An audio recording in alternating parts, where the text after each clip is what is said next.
We have very limited time, so we can only field 2 questions Ivan? for you, Claire.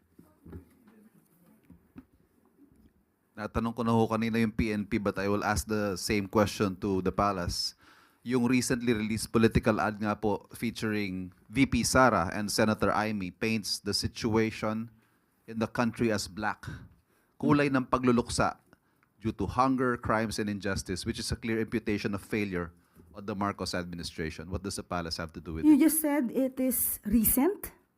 Yesterday. Oh, ang akala ay 2022 campaign ads to.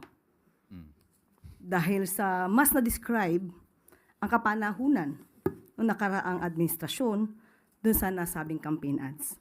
Unang-una, meron silang sinabi, teka lang po, tungkol sa madilim, wait lang, saan ba yan? Ayun. Itim ngayon ang kulay ng bansa.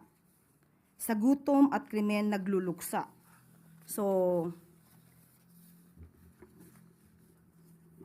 pag sinabi ba natin na itim ngayon ang kulay, mas madidescribe siguro natin nung nakaraang administrasyon na sobrang itim at ngayon ay papaliwanag sa panahon ng kasalukuyang administrasyon. Hindi man ganun pakaputi, pero patungo na doon. Unang-una po, may binanggit sila tungkol sa kagutuman. Tandaan po natin na ayon po sa records na rin po na naibaba ang poverty incidence. Sa panahon ng 2023, 15.5% in 2023 mula sa 18.1% in 2021. You are citing data from? Okay, this is from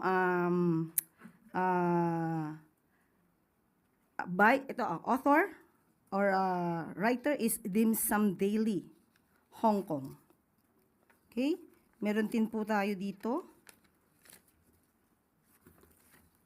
Ito po ay galing din mismo sa report din po ni Secretary Balisacan. Okay? Meron din po tayo dito na pinalabas. Ito naman ay galing kay Philippine Star, Delon Porcalia. Meron pong naitala na 7.2 trillion na utang ang dating administrasyon at dahil po dito ay patuloy pa rin po natin binabayaran.